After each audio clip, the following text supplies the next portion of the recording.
you're gonna die never even trying to reach your full potential.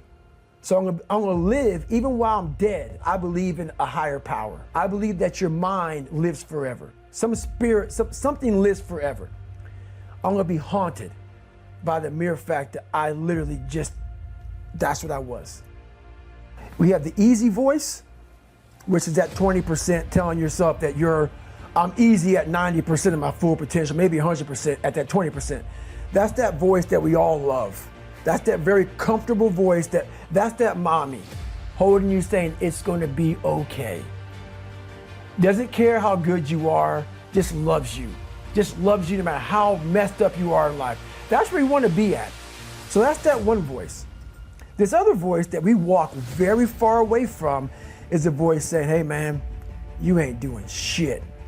So we try to get this voice out of our head completely. And we live over here in this land. So what you have to do first is turn up this voice over here. The voice saying things to you that aren't nice. That it's in our head saying, you know what, man, dude, you're not doing shit. I'm not saying to put yourself down. I'm saying listen to the truth. And the truth isn't in the 20%.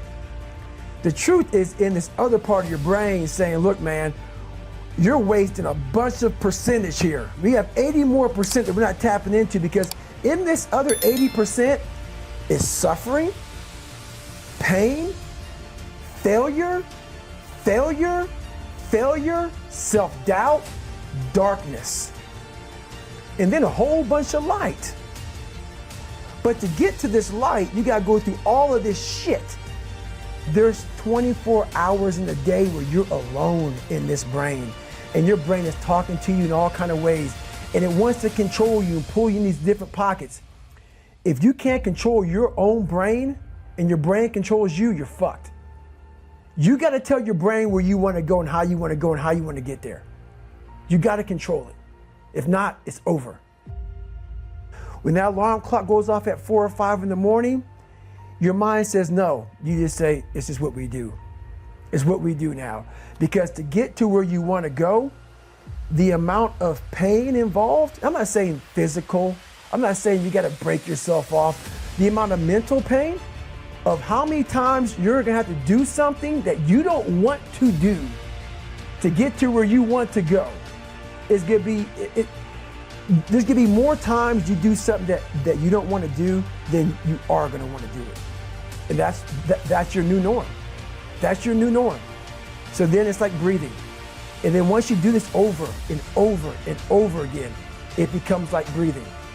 I don't want to live this lifestyle, but to get to the other side of this, I have to. So if you really want it, you realize what trying is and what trying is not. I started realizing, man, just by going to war with myself every day and putting these challenges and these goals and these obstacles, these insurmountable obstacles, the more I did this, the more I gained confidence. I had no knowledge of what I was doing. I was just working. I was just sacrificing. And then through that, all these different tools started coming up. But I would have never found these tools if I didn't put myself in a very uncomfortable place. We all look for toughness. We all want it, but we look for it in a comfortable environment. You will not find toughness in a comfortable environment.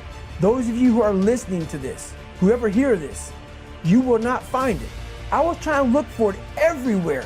The only way you find it is to drown yourself in a position where you're just out of sorts, where you can't swim and you're drowning. Where you're drowning. You're drowning in life. But you say, you know what, man? Fuck that. I'm gonna figure out how to fucking backstroke or fucking something. I'm gonna figure out how to, and then through figuring out all these tools, your mind starts to, when you quit, your mind does this. Because you're out. Once you say, I'm not gonna quit, this is the 40%. When you quit, your mind says, we're done. So it doesn't expand. There's no expansion when you quit. When you say, fuck you, this sucks, I'm drowning, I'm miserable, I'm suffering, I'm broken, but I'm not going anywhere. What happens to your mind is it does this. it says, fuck, he's not leaving. So we gotta expand. We gotta grow. We gotta figure this fucking thing out. So then these compartments in your brain start to they have to work. They have to work. And then you start to engage parts of your mind that you never engaged before. But you can't engage it by sitting back in these nice chairs, drinking this nice water, talking to you, talking about what I want to do. That's where the 40% thing comes in. It comes in when you're in suffer mode and you say, I'm not going to quit. You're forcing your brain now to operate on a level it's not used to, but then it becomes used to it. One thing we do bad in life is we put all these people above you. Never put anybody above you, man. Make it an even playing field. But you can't make it an even playing field if you're not working your fucking ass off. We can have a great life, but we always build this reality around the one thing we don't have. So therefore, our great life, we don't even see it. We see the one piece of clothing we weren't able to get versus the amazing things we have. So we focus on that. I was the king of focusing on the one bad thing in my life. The one bad person called me nigger. Everything bad, I focused on that. But over here was a beautiful reality of my life. Even though I came from nothing, where I could have taken my mind for the possibilities of where I can go if I work harder. That was all over here, but I lived in the filth over here.